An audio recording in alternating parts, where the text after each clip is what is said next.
When do you go to the all-inner, Bucks? Tell me that. That's an all-in song. When you've won one that you really need to win. And, yeah, they needed to dig deep to go up, but when you get the staff in, like, they're good moments, aren't they? When everyone gets in.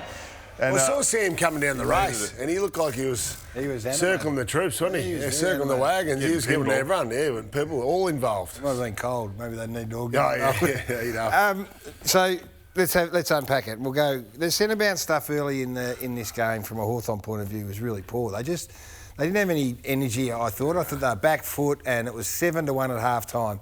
So you come out three-quarter time, you go, what changes have you made? And this is the first centre bounce after that 7-1 shot. Quarter time. No, this is after half time. And this is Watson goes in. Now just watch the energy so this is the very first one, and it just caught my eye.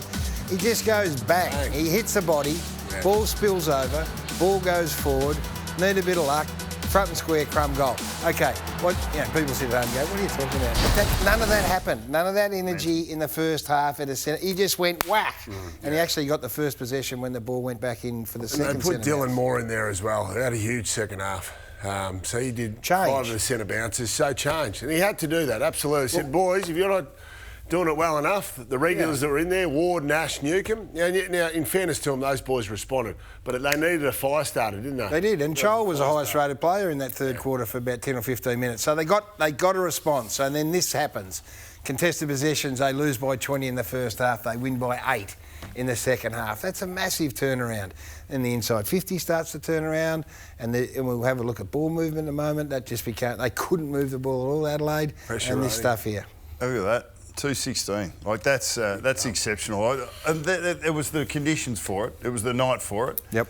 But they were willing to go from trying to play a cleaner game in the first half to being prepared to put it in the trenches and then get their hands dirty. Don't forget, you can get involved with our KFC FLG MVP. Win some KFC vouchers of your own just by heading to the URL each and every Friday night and voting for your KFC FLG MVP.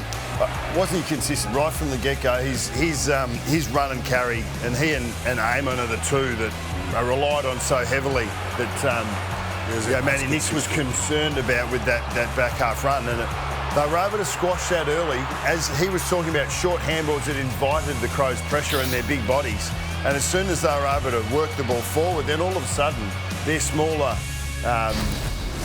more fleet of foot players, the Hawthorn players, started finding a little bit more space when they were able to open the game up with their own ball use. He was under enormous pressure in the first quarter too, because he was the one that had to repel all the attacks, because Adelaide was a +9, their inside 50 count. Yeah. He just fell and lived inside Adelaide's forward 50 in that first quarter, and quite often Impey was the one who had to try and get it out of there. Exactly. To that wall, so well done to him. Let's have a look at some of those Huey fourth quarter moments here. And when goals are hard to come by and the game's in the balance, every single one of your decisions that you make as a player out on the ground are going to have some sort of an impact. So, I mean, it became really, really desperate, and you just had to try and maintain some level of composure to try and find a way to score a goal.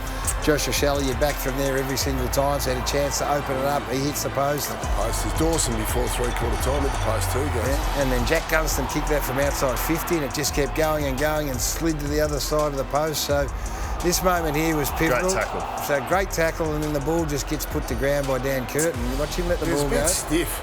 He only had one arm still when he was trying to get up. He could have argued that he was going to get up and pick the ball up and hand it back up. Yeah. But I think the umpire was caught in what happened last week, the argument of players putting the ball on the ground. True. Butler then goes around the corner and the Chief nearly has a conniption and he misses.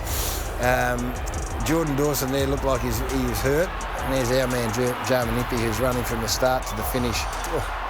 It's the worst kick of the night. It was. And McDonald, I just thought McDonald was sensational in the back half. I mean, he hit the scoreboard a couple of times in a low-scoring affair. And this one, when we had a look at,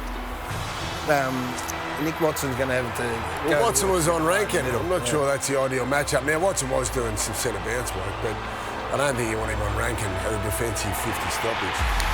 We didn't see that. I don't know if Fogarty did he throw the ball on the boot to try and get it through the goals. I think Thilthorpe was having a bit of a crack at the out, but we didn't see that. But it would have surely you get up and you have your torp and trying to get it there. Yeah. He wasn't going to kick the goal from 98 metres though. Let's be honest.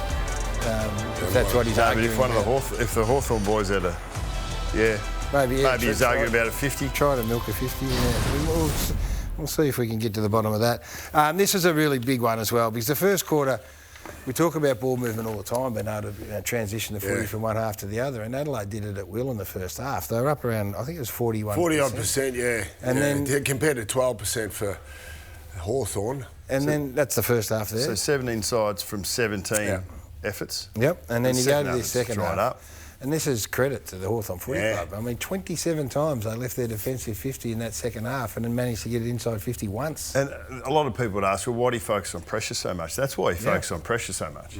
Because it unpacks your opposition ability to win the ball, to use it, to share it, and then to be able to move it. And so that I think that's a direct correlation with the Hawthorn's ability to kick the grass and then go and hunt a little bit more. It disrupted Adelaide's offence. It prevented them from getting territory.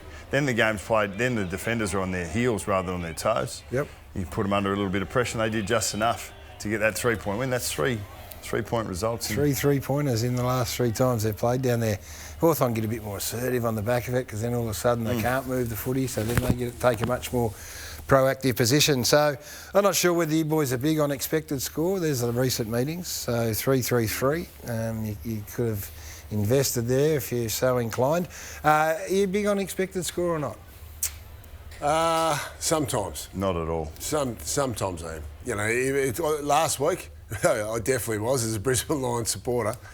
That was clear as day. But yeah, I thought tonight it sort of felt like it evened out. But you look at that, expected score for Adelaide should have kicked 89 points, actually kicked 44 points. Now, wet conditions, hard to see a team scoring 89 points tonight, especially the way Hawthorn ramped up from quarter time with their pressure, because the ball was slipping. I think like inside 50s and you know, front half territory is a really good indicator of whether you control the territory game, how the stoppages have gone, and you know, Crows are dominant there at half time. It was 19 or 20 inside 50s more. But I think it was 13 towards Hawthorn the other way in the second half, and that's where we saw them grind their way back into the game.